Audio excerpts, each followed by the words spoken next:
नमस्कार दर्शकों, जेके प्राइम में आपका स्वागत है। मैं हूं विनोद कुमार। दर्शकों, यूटी सरकार ने एलजी जीसी मुर्मू की अगुवाई में एक बहुत इंपॉर्टेंट और महत्वपूर्ण फैसला लिया है। हम सब जानते हैं कि बांडीपुरा में जिस तरीके से वसीम वारी और उसके परिवार वालों की हत्या की गई थी, उसके बाद राजनीतिक घटनाक्रम में कहीं ना कहीं उतार चढ़ाव जरूर आ रहा था। उसके बाद लगातार एक दिन में 2 लोगों के रिज़ाइन होने भारतीय जनता पार्टी के थोड़ी दहशत ज़रूर बनी थी। लेकिन आज जो स्टेट एडमिनिस्ट्रेटिव काउंसिल ने फैसला लिया है कि जितने भी नुमाइंदे, जीते हुए नुमाइंदे होंगे, जनप्रतिनिधि होंगे, चाहे वो पंचायत से ताल्लुक़ रखते हो या फिर स्थानीय निकाय से व्यवस्था रखते हो, उनको अगर आतंकी गतिविधियों में उनकी मौत होती है तो उनके परिवार वालों को 25-25 लाख रुपए का मुआवजा दिया जाएगा। अहम फैसला है क्योंकि 25 सरपंच लोकतंत्र को जिंदा रखने के लिए घाटी में इलेक्शन लड़ते हैं। घाटी में ऐसी परिस्थितियों में इलेक्शन लड़ते हैं कि वहाँ पर आतंकी संगठन जो है, जो आतंकी आउटफिट्स हैं, वो पोस्टर चस्पा करते हैं कि जो इलेक्शन लड़ेगा उसको मौत के घाट उतार दिया जाएगा। इतना जोखिम लेकर के भी, सिक्योरिटी के अभाव के बीच वो इलेक्शन लड़ते हैं, लेकिन उनकी सिक्योरिटी कोई नहीं रहती है। अब कहीं ना कहीं अगर खुदा ना करे किसी 25 सरपंच की हत्या होती है, लोकल बॉडीज़ के जो नुमाइंदे हैं उनकी हत्या होती है, तो सरकार उनके परिवार वालों को 25-25 लाख रुपया देगी। पंचायत कॉन्फ्रेंस लंबे समय से इस डिमांड को लेकर के काम कर रही थी, लेकिन वक्त देखिए, जैसे ही बांडीपुरा में हमला होता है और उसके कुछ रोज़ बाद ये फैसला लिया जाता है। मुझे लगता है और ये उम्मीद भी है कि इस फैसले से ज़मीनी सतह पर लोकतंत्र को मजबूती होगी। जो हम बार बार कहते हैं कि सत्ता का विकेंद्रीकरण यानी डिसेंट्रलाइजेशन ऑफ पावर, उसमें भी कहीं ना कहीं असर पड़ेगा। जो मोराल है, जो 25 सरपंच का मोराल है, वो भी इसमें बूस्ट होगा। 27,729 25 सरपंच हैं जिनको ये लाभ मिलेगा। हालांकि सिर्फ यूटी जम्मू कश्मीर की बात है। लद्दाख में 3,729 25 सरपंच हैं, उनका अभी फैसला नहीं हुआ, लेकिन कहीं ना कहीं यूटी के 25 सरपंच का मोराल बढ़ेगा, जो पिछले कुछ दिनों से आतंकी संगठनों की हमले के कारण, बांडीपुरा में हमले के कारण कहीं ना कहीं दबाव जरूर राजनीतिज्ञों पर पड़ा था। जो पॉलिटिकल एक्टिविटीज़ में शामिल होते थे उन पे कहीं ना कहीं प्रेशर ज़रूर पड़ा था, लेकिन इस फैसले से ईज आउट हो जाएगा। वो प्रेशर, वो दबाव जो है वो कम हो जाएगा।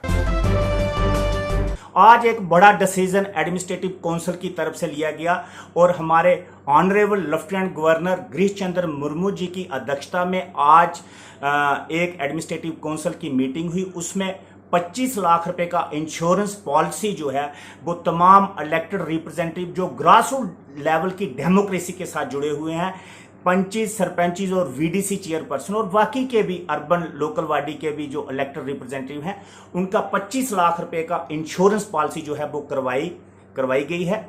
और इसमें स्पेशली ये कहा गया है कि अगर मिलिटेंसी अफेक्टेड अगर कोई शख्स होता है, अगर मिलिटेंटों की वजह से टारगेट किया जाता है इलेक्टेड रिप्रेजेंटेटिव, तो उसके परिवार को 25 लाख रुपया दिया जाएगा। इसका हम वेलकम करते हैं इस पॉलिसी का, क्योंकि ऑल जम्मू कश्मीर पंचायत कॉन्फ्रेंस हम ही लोगों ने ये आवाज उठाई थी कि तमाम इलेक्टेड रिप्रेजेंटेटिव जो ग्रास रूट लेवल की डेमोक्रेसी के साथ जुड़े हुए हैं, उनका 25 लाख रुपए का इंश्योरेंस पॉलिसी होनी चाहिए, उनको पैसा मिलना चाहिए। लेकिन इसके साथ साथ हम ये भी गुजारिश करना चाहते हैं सरकार से कि आप ये मत समझिए कि अगर आप इंश्योरेंस पॉलिसी आपने करवाई है तो सिक्योरिटी इशू जो है वो हट जाएगा। सिक्योरिटी इशू का थ्रेट आज भी बना हुआ है, आज भी वैसे ही बना हुआ है। आज भी डर और खौफ जो है हमारे 25 सरपंचीज और वीडीसी चेयरपर्सन और तमाम लोग जो हैं जम्मू कश्मीर के अंदर, जो पॉलिटिकल एक्टिविस्ट हैं, पॉलिटिकल वर्कर्स हैं, उनके ऊपर बना हुआ है। सबसे बड़ा सिक्योरिटी थ्रेट है और सिक्योरिटी थ्रेट के हवाले से मेरी गुजारिश रहेगी हमारे ऑनरेबल एलजी साहब से कि सिक्योरिटी थ्रेट को जो है जहां सिक्योरिटी ऑडिट जो है वो जल्दी से जल्दी करवाया जाए और तमाम लोग जो सिक्योरिटी विंग से जो सिक्योरिटी एडीजीपी सिक्योरिटी हैं जहां जम्मू कश्मीर के, उनको हिदायत दी जाए कि लोगों को सिक्योरिटी जो है वो प्रोवाइड की जाए जिन लोगों ने रिप्रेजेंटेशन अपनी जो है एडीजीपी सिक्योरिटी के पास डाली गई हैं। और भी एक फैसला जहां पे जम्मू कश्मीर के अंदर लिया गया कि जो माइनिंग के काम जहां पे होते हैं उनका भी कुछ अख्तियार जो है वो पंचायतों को दिए गए हैं। इन तमाम चीज़ों का हम लोग वेलकम करते हैं। All Jammu Kashmir panchayat conference welcome करती है। लेफ्टिनेंट गवर्नर मुर्मू साहब की अध्यक्षता में जो एडमिनिस्ट्रेटिव काउंसिल आज जो फैसले लिए गए, इन फैसलों का हम लोग वेलकम करते हैं कि ਜਿਹੜੇ ਪੰਚ ਸਰਪੰਚ ਵਾਸਤੇ ਗਵਰਨਮੈਂਟ ਨੇ ਗਵਰਨਰ ਨੇ ਜਿਹੜਾ ਉਹ ਕੀਤਾ ਹੈ ਆਰਡਰ ਕੱਢਿਆ ਹੈ ਕਿ ਅਗਰ ਉਹਦੀ ਡੈਥ ਮਿਲੀਟੈਂਸੀ ਵਗੈਰਾ ਜਾਂ ਗੁੱਸਾ ਵਗੈਰਾ ਵੀ ਇੰਨੀ ਹੋ ਜਾਂਦੀ ਹੈ ਤਾਂ ਉਹਨੇ 25 ਲੱਖ ਤੇ ਰੁਪਇਆ ਦਿੱਤਾ ਜਾਂਦਾ ਹੈ। ਬੜੀ ਖੁਸ਼ੀ ਦੀ ਗੱਲ ਹੈ। ਮੈਂ ਸ਼ੁਕਰੀਆ ਅਦਾ ਕਰਨਾ ਹੁੰਦਾ ਕਿ ਬੜਾ ਜਿਹੜਾ ਕਿ ਨਾ ਉਹਨੇ ਇਹ ਰੂਲ ਕੱਢਿਆ ਔਰ ਅੱਛਾ ਕਿ ਨਾ ਇੱਕ ਕੀਤਾ ਉਹਨੇ। ਔਰ ਜਿਹੜਾ ਵੀ ਇਹ ਪਹਿਲੇ ਪੰਚ ਸਰਪੰਚ ਦੀ ਜਿਹੜੀ ਹੈ ਨਹੀਂ ਕਿ ਉਹਦੀ ਡੈਥ ਹੋ ਜਾਂਦੀ ਸੀ ਜਾਂ ਉਹਨੇ ਮਿਲੀਟੈਂਸੀ ਵਿੱਚ ਮਰੀ ਜਾਂਦੇ ਸੀ ਜਾਂ ਉਹਨੇ ਮਾਰਾ ਦਿੱਤਾ ਜਾਂਦਾ तो कोई ऐसा नहीं है, मगर उनके वास्ते हूँ जो ये कढ़िया रूल उन्हें बड़ा अच्छा कढ़िया, इस वास्ते अस बड़े खुश ने। दर्शकों, इस वक्त फोन लाइन पर हमारे साथ सीधे जुड़ चुके हैं सरपंच खोजीपुरा हल्का राजेश शर्मा जी। राजेश जी, आपको बताते चले कि अभी तक आतंकवादी गतिविधियों में हमारे 19 के करीब पंच सरपंच की हत्याएं आतंकवादियों ने की हैं, लेकिन आज स्टेट एडमिनिस्ट्रेटिव काउंसिल ने एक बहुत बड़ा फैसला लिया है। ये फैसला लिया है कि आतंकी गतिविधियों में अगर किसी पंच सरपंच या फिर अर्बन लोकल बॉडीज़ के किसी सदस्य की मौत होती है तो उनके परिवार वालों को 25-25 लाख रुपया दिया जाएगा। क्या इससे इनका मनोबल बढ़ेगा? जो घाटी में पंच सरपंच कहते हैं कि उनके पास सिक्योरिटी नहीं है, क्या कहेंगे आप? भैया, बहुत अच्छी बात है अगर गवर्नमेंट ने इस तरह का कोई फैसला लिया है, क्योंकि जो लोकल नुमाइंदे हैं लोगों के चुने हुए और वो दिन रात लोगों की सेवा करने लगे हुए हैं और उनको अपने लाइफ थ्रेट है। और जिस तरह से हम सब देख रहे हैं कि बहुत सारे नुमाइंदों को मिलिटेंट्स की गोलियों का शिकार होना पड़ा, तो अगर जिस तरह से गवर्नमेंट ये फैसला ले रही है कि अगर किसी को कोई मिलिटेंसी थ्रेट होता है तो उसको कंपनसेशन 25 लाख रुपया दिया जाएगा, ये बहुत अच्छा काबिल तारीफ कदम है। इससे जरूर मोरल अप होगा, लेकिन उसके साथ साथ सिक्योरिटी को नकारा नहीं जा सकता है। सिक्योरिटी के साथ साथ ये कदम भी बहुत अच्छा है। लेकिन राजेश जी, जैसे घाटी या जहाँ पर मिलिटेंसी इन्फेस्टेड एरिया है वहाँ पर पंच सरपंच डर डर के दब के काम करते थे, खुल कर के नहीं आते थे। इस फैसले से मुझे लगता है कि जो पंचायतों के सशक्तिकरण का जो ऐलान किया था, जो स्लोगन दिया था, उस पर अमल होगा। सिक्योरिटी तो सबसे पहले चाहिए, क्योंकि जान है तो जहान है। अगर किसी को लाइफ थ्रेट है तो वो कैसे काम करेगा?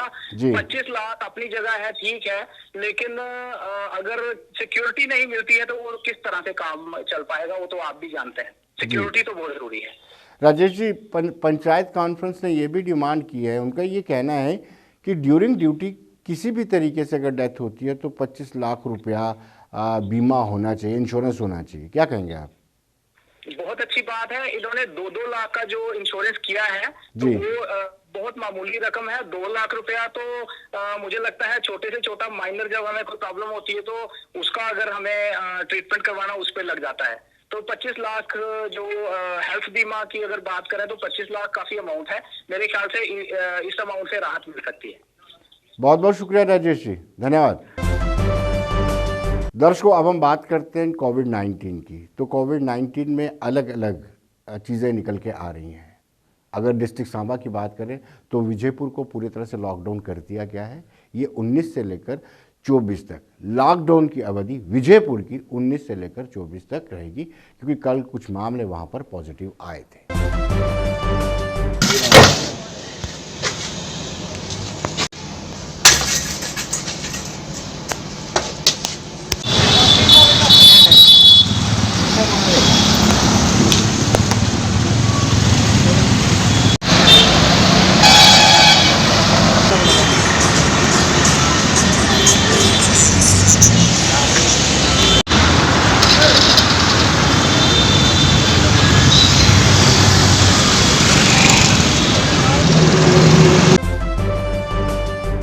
डीसी साहब ने डिसीजन बड़ा अच्छा लिया हुआ है, मगर इन्होंने सिर्फ बाकी दुकानें जो ग्रॉसरी हो गई, दूसरी हो गई, एसेंशियल सर्विस, ये टोटली लॉकडाउन चाहिए था।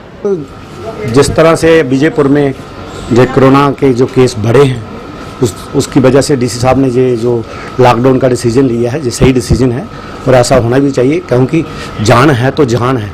अगर जान ही नहीं रहेगी तो ये जो हमारा सिलसिला ये तो चलता ही रहेगा, इसमें कोई प्रॉब्लम नहीं आएगी। हम कहते हैं कि उन्होंने सही डिसीजन लिया है।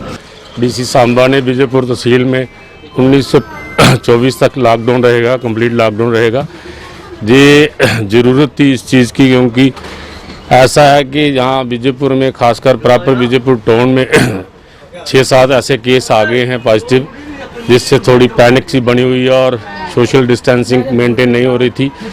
और एडमिनिस्ट्रेशन ने मास्क पहनने के लिए भी लोगों को लोग अपनी उसको अवेयर नहीं हो रहे थे, उसका पालन नहीं कर रहे थे, उन्होंने चालान वगैरह काटना भी शुरू किया। ये भी एक अच्छा स्टेप है। दर्शकों, तालाब तिल्लो में नेगेटिव क्षमा कीजिए पॉजिटिव मामले आने के बाद वहाँ पर रेड जोन डिक्लेयर कर दिया था, लेकिन रेड जोन होने के बावजूद भी वहाँ पे HDFC और ICICI बैंक चल रहे थे और तहसीलदार ने जाकर के उनको आखिरी चेतावनी दी है और कहा है कि आप 144 को वायलेट कर रहे हैं और सीधे सीधे तौर पर उनको चेताया है। तो कुछ दिखने वाली चीज तो है नहीं कि आपको दिख रही है कि नहीं, तहसीलदार की शक्ल पे लिखा है कि कोरोना नहीं है।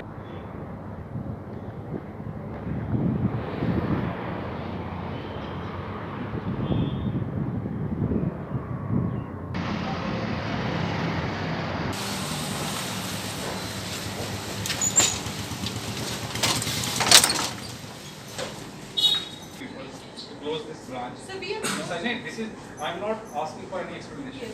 Red zone means कि there must be no movement of any sort of, apart from essential commodities.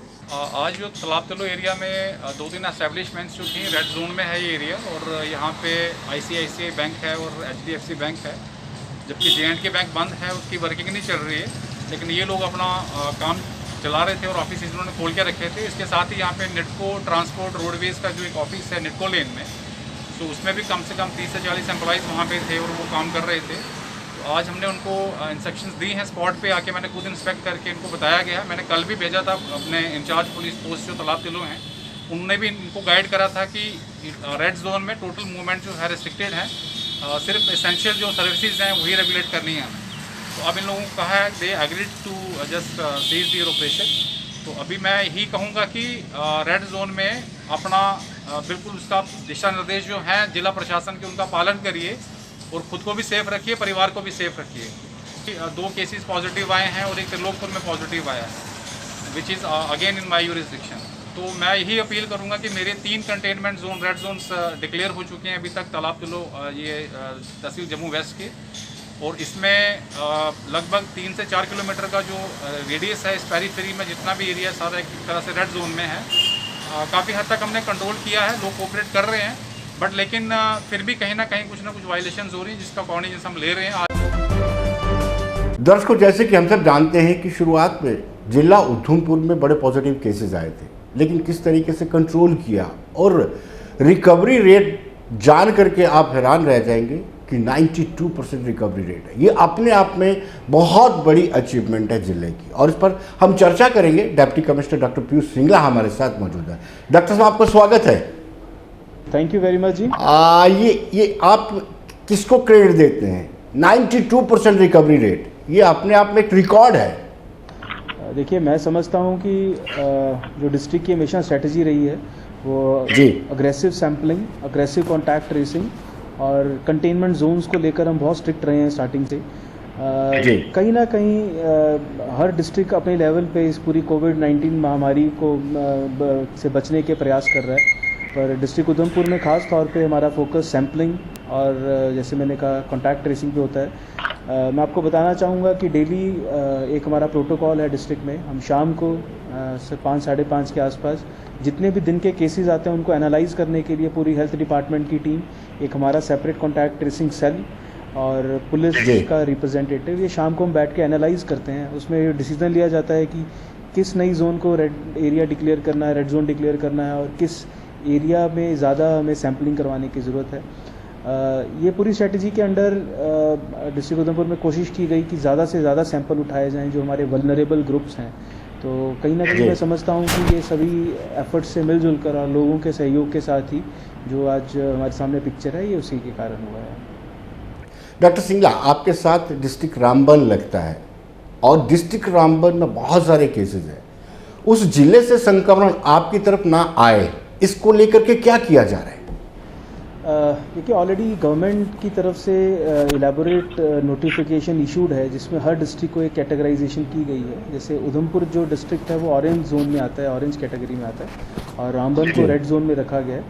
और चनैनी नेशनल टनल के साथ ही हमारा एक पूरा नाका है वहाँ पे इस्टेब्लिश, जिसमें राउंड द क्लॉक एक मजिस्ट्रेट उसको देखते हैं, और साथ में पुलिस डिपार्टमेंट की मदद से जो भी गाड़ी ऊपर से नीचे आती है उसको एक चेक किया जाता है और पूछा जाता है कि वो कई बार रूटीन में हाईवे पे जाने वाली गाड़ियाँ होती हैं उनको नहीं जाता है, पर जो गाड़ी उधमपुर डेस्टिन्ड होती है अब उसको क्वारंटाइन किया जाता है, उसकी सैम्पलिंग की जाती है और इंश्योर करवाते हैं कि कोई भी अनस्क्रीन गाड़ी डिस्ट्रिक्ट उधमपुर में जिसकी डेस्टिनेशन नहीं है वो ना एंटर करे। ये थोड़ा एक इलेबोरेट और लेबोरियस प्रोसेस है, पर हम ये समझते हैं कि जितना इसमें एफर्ट्स डाले जाएं ताकि इंटरमिंगलिंग ऑफ पॉपुलेशन ना हो और मूवमेंट की कटेलमेंट हमेशा रहे, इसी को लेकर डिस्ट्रिक्ट उधमपुर के एफर्ट्स रहे हैं। डॉक्टर सिंगला, एक बड़ी इम्पोर्टेंट बात ये भी है कि जब से अनलॉक 2.0 शुरू हुआ है और लॉकडाउन का हम देखते हैं, लॉकडाउन में लोग फिर थोड़ा सा प्रिकॉशन बरतते थे, खुद को हाथ धोते थे, सैनिटाइज़र ज़्यादा इस्तेमाल हो उस दौरान, लेकिन अब हल्के में लिया जा रहा है। क्या आपको लगता है कि प्रशासन को सख्ती करने की ज़रूरत है?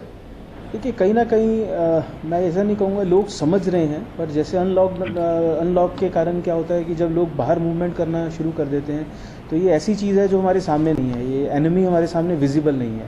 तो जो चीज़ विजिबल नहीं होती शायद लोगों के दिमाग से भी वो जल्दी चली जाती है। तो मेरे ख्याल से एक उनको विजिबल फियर, एक पैनिक हमेशा होना चाहिए कि इसका खतरा अभी कम नहीं हुआ है। तो प्रशासन अगर सख्ती करता है तो ये लोगों के भलाई के लिए है, और जो कड़े से कड़े कदम हमें लोगों की जान बचाने के लिए लिए जाने चाहिए उतने ही कम है। जैसे डिस्ट्रिक्ट उधमपुर में पत्नी टॉप को लेकर बहुत सोशल मीडिया में डिफरेंट प्लेटफॉर्म्स पर मैं देखा कि कुछ लोगों का रश बहुत ज़्यादा जा रहा था, कुछ डिसीज़न लिए गए इमीडिएटली उसके बाद, और हम लास्ट 1 वीक से देख रहे हैं कि किसी तरीके का कोई उस तरीके का रश नहीं है। जो भी अब पत्नी टॉप जा रहा है वो अपनी कंफर्म रिजर्वेशन बुकिंग्स को लेकर जा रहा है, तो ये कदम लोग अप्रिशिएट करते हैं और ये उनके भलाई के लिए होते हैं। साथ ही साथ मैं ऐड करना चाहूँगा कि डिस्ट्रिक्ट उधमपुर में 1000 रुपये का फ़ाइन मास्क ना पहनने वालों के लिए किया गया है, और ये पहले पत्नी टॉप के लिए किया गया था, फिर अब उधमपुर पूरे ज़िले में इसको एक्सटेंड किया गया है, और लोग इस चीज़ को समझ रहे हैं। ग्राउंड पे मैंने एक विजिबल चेंज देखा है। हर कोई सोचता है कि इसमें उनका चालान हो सकता है, उनको पेनल्टी की जा सकती है। हमारी इंटेंशन किसी से पैसा कमाना या किसी को हरास करना नहीं है, बट उनकी बेहतरी के लिए अगर किसी को चालान किया जाता है किसी दूसरे इंसान की सेफ्टी के लिए, तो मेरे ख्याल से ये कदम उठाने में हमें गुरेज नहीं होना चाहिए। डॉक्टर सिंगला, आप आवाम को, पब्लिक को कुछ टिप्स देंगे कि कैसे बचा जा सकता है? हालांकि प्रधानमंत्री वक्तन ये कहते रहते हैं कि 2 गज की दूरी, मास्क और हाथ साफ सैनिटाइज करने चाहिए, यही मूल मंत्र है जब तक इसका मेडिसिन नहीं आ जाती। लेकिन फिर अपनी तरफ से आप कुछ इनको सुझाव देंगे कि किस तरीके से हमें सोशल डिस्टेंसिंग मेंटेन करनी है? देखिए, सुझाव मैं अपना एक्सपीरियंस शेयर कर सकता हूँ। I am nobody to give suggestions to anybody, पर मेरा एक्सपीरियंस ये कहता है कि जितना ये सिचुएशन बिल्कुल भी नॉर्मल नहीं है और जितना हम एहतियात बरतें हैं आने वाले टाइम में उतना अच्छा है। जब तक बहुत ज़रूरी ना हो आप घर से बिल्कुल बाहर ना निकलें, और बाहर निकलें तो मास्क लगा कर निकलें। आपको लगता है कि शायद आपके एरिया में अगर रेड जोन ख़त्म हो गया है कि हम बिल्कुल सब कुछ ठीक हो गया है, ये ऐसी बीमारी है सडनली हम देखेंगे कि केसेस बहुत ज़्यादा हो जाते हैं, स्पाइक बहुत जल्दी आ जाता है। जितना प्रिकॉशन लिया जाए उतना अच्छा है। घर से निकलते हुए 10 बार सोचें कि क्या ये वाकई ज़रूरी था। हम देखते हैं यहाँ पे कई नौजवान लड़के शाम को सिर्फ बाहर दुनिया देखने के लिए उनको लगता है कि यही टाइम है, बाहर निकलते हैं, पर ऐसी गलती ना करें, ये किसी के लिए जानलेवा सिद्ध हो सकती है। सैनिटाइज़र का इस्तेमाल करें, किसी से मिलने जाएँ तो फासला रखें, फालतू का उतना बैठना, पिकनिक्स, इन चीज़ों से अवॉइड करें जितना हो सकता है। सिर्फ एसेंशियल सर्विसेज के लिए बाहर निकलें। मुझे उम्मीद है कि लोगों में बहुत अवेयरनेस है, पर कहीं ना कहीं जब हम किसी एक को कैजुअली बिहेव करते देखते हैं तो जनरली सोसाइटी उस तरीके से बिहेव करना शुरू करती है। तो इस ट्रेंड से हमें बचना है और अपनी सेफ्टी, अपना प्रिकॉशन साथ लेकर चलना है। बिना मास्क के आपको लगना चाहिए, जैसे आज हेलमेट नहीं पहना, हम गाड़ी पे अगर बैठते हैं 2 व्हीलर पे, हम सोचते हैं आज हेलमेट नहीं है, एकदम से हमें रिफ्लेक्स जाता है। सेम रिफ्लेक्स हम घर से बाहर निकलें तो हमारे हाथ हमारा मुंह की तरफ जाना चाहिए कि शायद मेरे चेहरे पे मास्क नहीं है। तो अगर इस तरीके का हमारे जहन में, हमारी पूरी कॉन्शियस में एक रिएक्शन बन जाएगा तो मैं समझता हूँ हम बहुत जल्दी मिलजुल कर इसको फाइट करेंगे। बाकी सभी पूरी एडमिनिस्ट्रेशन, सभी डिस्ट्रिक्ट्स अपने आप में बहुत मेहनत कर रहे हैं, बहुत कोशिश कर रहे हैं इस जंग से लड़ने के लिए। डिस्ट्रिक्ट उधमपुर भी अपना पुरजोर प्रयास कर रहा है। डॉक्टर साहब, इन लोगों को आप क्या परिभाषा दोगे जो बेवजह लोग तफरी करने के लिए बाहर निकल जाते हैं, कोई काम नहीं होता और ये एक दिक्कत का कारण बन सकते हैं, क्योंकि उनको ना अपनी ज़िंदगी की परवाह है, ना उनकी परवाह है जिनसे वो प्यार करते हैं, और ना समाज का दायित्व समझते हैं। देखिए, मैं तो उनको समाज का दुश्मन ही कहूँगा, बिकॉज जिस तरीके से वो ना जान अपनी तो हथेली पर रखकर घूम ही रहे हैं, साथ ही साथ आसपास के लोगों को बीमार करते हैं। और ख़ास तौर पे जिनके घर में बुज़ुर्ग लोग हैं, जो सेगमेंट ऐसा है जो वल्नरेबल सेक्शन है, प्रेग्नेंट फीमेल्स हो गई, बुज़ुर्ग हो गए, बच्चे हो गए, उनको बहुत ख़तरा है इस चीज़ का। वो लोग कहीं ना कहीं, हमें नहीं पता कौन एसिम्प्टोमेटिक कैरियर की तरह घूम रहा है, तो उन एसिम्प्टोमेटिक कैरियर से बचने की ज़रूरत है। और जैसे मैंने पहले कहा कि आपकी सेफ्टी आपके अपने हाथ में है। आप उसको अपना प्रिकॉशन रखें, आप मास्क पहने, जिससे आप बात कर रहे हैं उससे दूरी बनाकर रखें। तो अगर वो प्रिकॉशन नहीं ले रहा तो कहीं ना कहीं आप चेन ब्रेक करने में फिर भी सक्सेसफुल होंगे। डॉक्टर साहब, क्या अपने ज़िले में वेंटिलेटर पर्याप्त है, पीपीई पर्याप्त है, ग्लव्स, मास्क, जितनी भी आवश्यक वस्तुएं हैं? देखिए, गवर्नमेंट का इसमें बहुत ज़्यादा फोकस रहा है कि हम जब तक हम उस सिचुएशन पे नहीं पहुंचते तो हम अपनी कैपेसिटी बिल्डिंग करें। कैपेसिटी बिल्डिंग चाहे मैन पावर की हो, चाहे फैसिलिटीज़ की हो। डिस्ट्रिक्ट उधमपुर का भी यही प्रयास रहा कि वो इन चीज़ों में कैपेसिटी बिल्डिंग करें। जैसे मैं आपसे बात कर रहा हूँ तो ज़िले में 1073 बेड हमारे पास कोविड केयर सेंटर के नाम से हैं, यानी कि जो एसिम्प्टोमेटिक केसेस हम डिस्ट्रिक्ट में रख सकते हैं, पॉजिटिव केसेस, इतनी कैपेसिटी हमारे पास बन चुकी है ऑलरेडी। इसको एक पूरा हेल्थ डिपार्टमेंट की स्क्रीनिंग होती है एक सेंटर डिक्लेयर करने से। साथ ही साथ क्वारंटाइन की कैपेसिटी कुछ 4000 साढ़े 4000 के आसपास है हमारी, और पर्याप्त मात्रा में जो भी चीज़ें रिक्वायर्ड हैं अगले कुछ समय के लिए वो हमारे पास हैं। अगर कुछ ऐसी अनफोर्सीन सिचुएशन नहीं बनती तो I think we are well prepared. और किसी भी इस तरह की सिचुएशन को हैंडल करने के लिए हेल्थ टीम पूरी तैयार है, पूरी एडमिनिस्ट्रेशन की टीम मोटिवेटेड है। जैसे जैसे सिचुएशन बनेगी वैसे वैसे हम करेक्टिव स्टेप्स लेते हैं। डॉक्टर सिंगला, वहाँ पर आर्मी हेडक्वार्टर भी है, बड़ा हॉस्पिटल भी है आर्मी का, क्या उसकी हेल्प आपको मिल रही है सैंपलिंग में, टेस्टिंग में? देखिए, मैं समझता हूँ कि आर्मी हेडक्वार्टर होने का यहाँ फ़ायदा है। मिलिट्री हॉस्पिटल के कारण बहुत सारे हमारे स्टार्टिंग में सैंपल्स थे वो मिलिट्री हॉस्पिटल में जा रहे थे। डिस्ट्रिक्ट एडमिनिस्ट्रेशन को भरपूर मदद मिली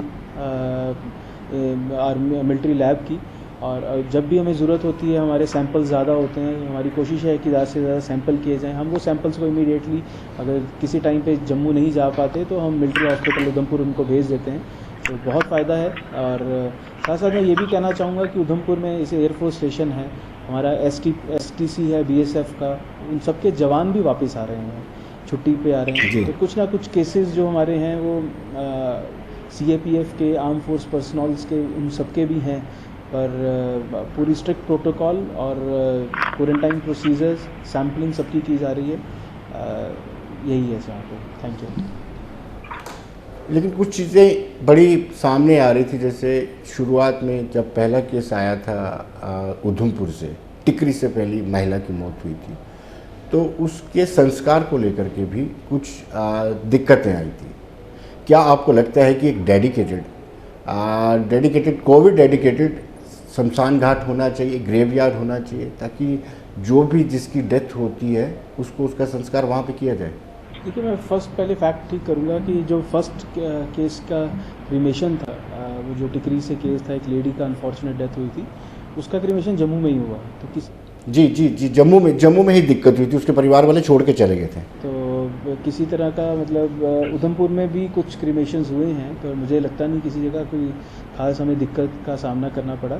लोकल कम्युनिटी इन्वॉल्वमेंट बहुत ज़रूरत है, और गवर्नमेंट ने ऑलरेडी इसमें डायरेक्शन है कि आप एक डेडिकेटेड एक ग्रेवयार्ड और एक क्रीमेशन ग्राउंड आइडेंटिफाई करके रखें, और हर डिस्ट्रिक्ट ने उसके हिसाब से इसमें काम भी किया है और एक आइडेंटिफाई करके गवर्नमेंट को इसमें भेजा भी गया है। तो बाकी कम्युनिटी इस चीज़ को भली भांति समझती है, उनका साथ इस चीज़ के लिए चाहिए, क्योंकि ये प्रॉब्लम किसी के साथ भी आ सकती है। और अगर मुश्किल के दौर पे हम किसी का साथ के लिए नहीं खड़े हो रहे हैं तो कल को अगर हम पे बात आएगी तो हमारा भी साथ कोई नहीं देगा। तो मैं समझता हूँ कि इस बात को लोग समझेंगे और इस पूरी चैलेंजिंग एनवायरनमेंट में सब एक दूसरे की मदद करेंगे। डॉक्टर सिंगला, आपके डिस्ट्रिक्ट के भी यूथ बाहर गए होंगे, कामकाज छोड़ करके कोविड-19 के कारण वापस आएंगे, क्या उनको आपने आइडेंटिफाई किया है? कितने लोग बाहर किए हुए थे, जॉब कर रहे थे? ऑलरेडी जब हमारे श्रमिक स्पेशल ट्रेन चल रही थी या जो बाय रोड आ रहे हैं, उनका 100% डेटाबेस हमारे पास है। वो किस किस प्रोफेशन में डील करते थे, कहाँ के रहने वाले थे, क्या काम करते थे। 2-3 चीज़ें मैं आपको बताना चाहूँगा। जो भी रिटर्न जिन्होंने किया है वो सभी उनको हम प्रोफाइलिंग करके उनको किसी ना किसी गवर्नमेंट स्कीम के माध्यम से मदद करने की कोशिश कर रहे हैं। जैसे MG नरेगा है, जिनके जॉब कार्ड नहीं बने हुए थे, उनको पंचायत के माध्यम से उनके जॉब कार्ड बनवाए जा रहे हैं ताकि वह लोकल एरिया में काम कर सके। साथ साथ कुछ उधमपुर से देखा गया है कि हॉस्पिटैलिटी इंडस्ट्री में भी कुछ लोग शामिल हैं जो बाहर दिल्ली काम करते हैं, मुंबई काम करते हैं। उस हॉस्पिटैलिटी इंडस्ट्री में कोई कुक का काम करता है। हम लोकल ऑर्गेनाइजेशंस के साथ टच में हैं कि किस तरीके से उनको हम लोकली एब्जॉर्ब करवा सकते हैं ताकि उनको बाहर ना जाना पड़े और इसी एरिया में उनके इश्यूज, उनके जो आमदन के सोर्स हैं वो डेवलप हो पाएँ। तो इसके लिए काम चल रहा है।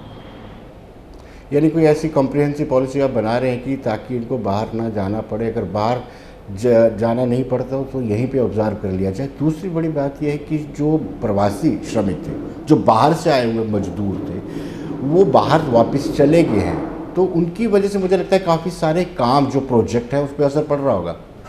देखिए, ये दिक्कत ज़रूर है क्योंकि जो कुछ हमारे डेवलपमेंटल प्रोजेक्ट्स जैसे PMGSY रोड हो गए, उसमें कहीं ना कहीं कुछ लेबर बाहर की थी जो उस पर काम कर रही थी। बट फिर भी डिपार्टमेंट्स ने कोशिश की है कि उनको कहीं लोकल स्तर पे मोबिलाइज़ करवा सकें। कोई आसपास के डिस्ट्रिक्ट्स में जैसे रियासी, रामबन या किसी और ज़िले से जहाँ से लेबर मोबिलाइज होती है उसको करवाया जाए ताकि हम अब लॉकडाउन अनलॉकडाउन के फेस में हमारे डेवलपमेंटल कार्य ना रुकें और साथ साथ उसमें भी तेज़ी आए। वो कोशिश की जा रही है। बट यस, कुछ लेबर जो किसी कारणों से बाहर गई है उनका शॉर्टेज ज़रूर होगा, पर वो भी मुझे लगता है कि विद रिटर्न ऑफ नॉर्मलसी वो भी जल्दी वापस आएंगे। आखिरी सवाल आपसे जो ये जानना चाहूँगा कि जो लेबर बाहर गई है, ये स्वाभाविक सी बात है, तब प्रधानमंत्री कोविड-19 के दौरान प्रधानमंत्री ने ये कहा था कि आप जहाँ पर हैं वहीं पे बने रहिए, लेकिन लोगों ने नहीं माना और लेबर अपने अपने राज्यों में चले गए। अपने अपने राज्यों में भी उनको संतुष्टि नहीं और आहिस्ता आहिस्ता वो बाहर आ रहे हैं। हमने पिछले 10 दिनों में देखा कि 4100 पीपल्स जो हैं कश्मीर में गए। ऐसे ही लोग अगर उधमपुर में आते हैं प्रवासी लेबर, तो क्या उससे संक्रमण बढ़ने की आशंका है? देखिए, इसमें मैं क्लैरिफाई करूँगा। देखिए, इस तरह के लेबर मूवमेंट हमेशा होगी, चाहे वो लॉकडाउन हो अनलॉकडाउन हो, बिकॉज इमोशनल डिस्ट्रेस एक एंगल होता है। पर जो government of Jammu and Kashmir की SOP है वो बहुत क्लियर है, स्टैंडर्ड ऑपरेटिंग प्रोसीजर। जब भी कोई बाहर से आता है, कोई भी ट्रैवलर हो, चाहे वो गाड़ी से आ रहा है, कुछ भी किसी मीडियम से भी आ रहा है, ट्रेन से आ रहे हैं, फ़्लाइट से आ रहे हैं, उनको हमें क्वारंटाइन करते हैं, सैम्पलिंग करते हैं। जब वो नेगेटिव आ जाते हैं उसी के बाद छोड़ते हैं। तो अगर कोई अब डिस्ट्रिक्ट जब भी ये श्रमिक ट्रेन चली थी तो हर डिस्ट्रिक्ट में बहुत सारा इन्फ्लक्स आ रहा था मूवमेंट का। तो मैं समझता हूँ उधमपुर में भी 4-4.5 हज़ार की कैपेसिटी है। अगर एकदम से कोई बाहर से आ भी जाए, पर एकदम से कोई नहीं आएगा, ग्रेजुअली इन्फ्लक्स मूवमेंट होगी। तो आप जो संक्रमण की बात कर रहे हैं, मुझे नहीं लगता ये इसमें कोई इशू होगा। ट्रैवलर कोई बाहर से आ रहा है, उसका 100% सैम्पलिंग होना ही होना है। और ख़ास तौर पे मैं बताना चाहूँगा कि इस टाइम पे जो पंचायती राज इंस्टीट्यूशन है हमारा, वो इतना सशक्त है और इतना जागरूक है कि कोई उनके मोहल्ले में कोई बाहर से आता है तो सबसे पहले लोकल एडमिनिस्ट्रेशन को कॉल देते हैं कि इस तरीके से बाहर से आए हैं। रिसेंटली मैं मजालता का एग्जांपल दूंगा। कुछ लोग लुधियाना से किसी ट्रक में बैठकर कैसे अपनी हिस्ट्री को छुपाते हुए गैर कानूनी तरीके से मजालता पहुंचे। 2-3 लोग थे। तो वहाँ की पंचायत ने सबसे पहले, मुझे पहला फ़ोन वहाँ के सरपंच का आया कि इस तरीके से बाहर से लोग आए हैं, आप इनको इमीडिएटली क्वारंटाइन करें, सैंपल करें। तो इस जागरूकता के साथ छुपकर आना या इलीगल मीन्स से आना बहुत मुश्किल है और साथ साथ ही एडमिनिस्ट्रेशन के लिए भी मददगार साबित होती है इस तरह की जागरूकता। कोई भी बाहर से आएगा, हम उसको उसी प्रोटोकॉल के अंडर पहले क्वारंटाइन करेंगे, सैंपल करवाएंगे, तो संक्रमण का खतरा नहीं है। बट हाँ, हमें पूरा अटेंटिव रहना है और इस चीज़ के लिए नेसेसरी प्रिकॉशंस पहले लेना है। ऐसे कितने लोगों पर आपने कार्रवाई की है जिन्होंने SOP को वायलेट किया है या अपनी ट्रैवल हिस्ट्री हाइड करने की कोशिश की है? देखिए, अनगिनत होंगे अभी तक। बहुत सारे ऐसे लोग हैं जिनके ऊपर FIRs लगे हैं। कुछ स्टार्टिंग में इश्यूज़ आया, लोग ट्रक में छुप कर आ रहे थे, कुछ क्लीनर्स बन के आ रहे थे, कुछ गाड़ी में बैठकर किसी गलत परमिट के साथ, किसी गलत नंबर के साथ आ रहे हैं। परसों हमने एक इंडस्ट्रियल एरिया से कुछ कोई लोकल बिजनेसमैन है, वो बाहर से छुपाकर रात को पहुंचा 11:30 बजे। तो 1 बजे हमारी पुलिस टीम ने उसको वहाँ उठाया उस जगह से और उसको क्वारंटाइन किया गया। ये एक डायनेमिक प्रोसेस है, पर इसका इम्पोर्टेंस यही है कि हमें अपने गार्ड को लोअर नहीं करना है। अगर और अपने जो आइज़ एंड ईयर्स हैं, पंचायती राज इंस्टीट्यूशन, हमारे जो मजिस्ट्रेट्स ग्राउंड पे काम कर रहे हैं, उनको फुली एक्टिवेट रखना है। और राउंड द क्लॉक वाला एक्टिविटी है। जैसे उस दिन रात को 11 बजे हमें इंफॉर्मेशन मिली कि कोई बाहर से आया है, तो जिसने अपनी हिस्ट्री छुपाने की कोशिश की है, तो उसको रात को ही कार्रवाई करनी पड़ी। क्योंकि अगर मॉर्निंग तक अगर किसी चांस से वो संक्रमित हो तो हम एक एरिया को खतरे में डाल सकते हैं। बाद में उस पर FIR वगैरह और बाकी सारी कार्रवाई की जाती है। और मैं समझता हूँ कि ये बहुत इम्पॉर्टेंट है और JNK में SOPs बहुत क्लियर हैं, जिसके कारण इस चीज़ में हम इस चीज़ को लड़ने में हम सक्षम हैं। डॉक्टर सिंगला, बहुत बहुत शुक्रिया और बहुत बहुत मुबारक रिकवरी डेट 92% होने के लिए। धन्यवाद। Thank you. दर्शकों, बने रहिए देश दुनिया की खबरों के लिए और मुझे दीजिए अनुमति। नमस्कार।